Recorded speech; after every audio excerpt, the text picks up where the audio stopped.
আগামীকাল পল্টনের শহীদ ক্যাপ্টেন মনসুর আলী জাতীয় হ্যান্ডবল স্টেডিয়ামে 4 দিনব্যাপী নবম প্রেসিডেন্ট কাপ ফেন্সিং চ্যাম্পিয়নশিপ 2026 অনুষ্ঠিত হবে। এবারের প্রতিযোগিতায় দেশের বিভিন্ন জেলা সার্ভিসেস সংস্থা যেমন বাংলাদেশ সেনাবাহিনী, বাংলাদেশ নৌবাহিনী, আনসার ও বিডিপি, বিজিবি, বেসরকারি বিশ্ববিদ্যালয়, বিভিন্ন শিক্ষা প্রতিষ্ঠান ও ক্লাবের মোট 18টি দল অংশগ্রহণ করবে। ইপি, ফয়েল ও সেবার এই 3 ইভেন্টে পুরুষ ও নারী একক ও দলগত বিভাগে সব মিলিয়ে 250 জন ফেন্সার অংশ নেবে। আগামী 16ই জানুয়ারি পল্টনের শহীদ ক্যাপ্টেন মনসুর আলী জাতীয় হ্যান্ডবল স্টেডিয়ামে 4 দিনব্যাপী অনুষ্ঠিত হবে এই প্রতিযোগিতা।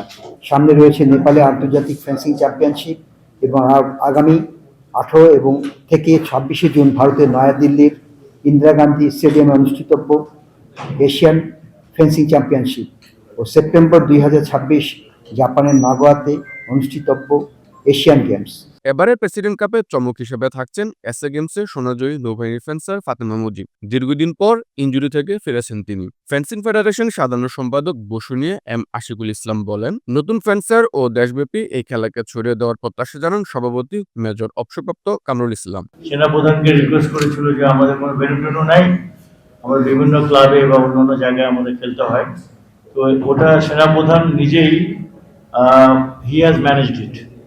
স্কোয়াশ একটা আপনার স্কোয়াশ ফেডারেশনের তাদের কোড পেয়ে গেছে, হচ্ছে অনেক পরিত্যক্ত জমি পড়ে আছে মিরপুর সাইডে। ওখানে আমরা দেখেছি যে এলজিডি বা এলজিডিআর জমি আছে, ওখানে এমনি পরিত্যক্তভাবে ওখানে বস্তি হয়ে আছে।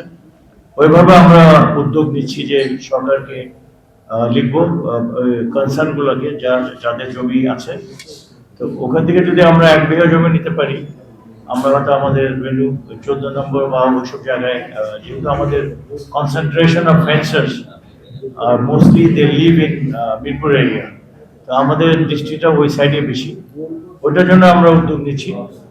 আমাদের সাথে কোথাও বাস্কেটবল আরো অন্য ফেডারেশনের চেষ্টা করছিল আর্চারি, কিন্তু নির্বাচনটা ফর সাম রিজন ওদের কনস্টিটিউশনটাও এখনো এনএসি ঠিক মতো শেষ করতে পারে নাই, এবং আমরা ফুললি প্রিপেয়ার নির্বাচন করার জন্য। আমি এখানে সেনা সাহেবকে, সেক্রেটারি সাহেবকে বলা হয়েছিল এবং আমরা রেডিও ছিলাম। এই বছর হঠাৎ করেই এই জাতীয় নির্বাচন সামনে চলে আসাতে সবাই পিছুটান দিয়েছে এবং নির্বাচনটা মোটামুটি আনঅফিশিয়ালি স্থগিতের মতোই হয়ে গেছে। তারপরে ডিস্ট্রিক্ট লেভেলে যদি হয়, আমরা চেষ্টা করবো ওইসব ওখানে যদি আমরা করতে পারি।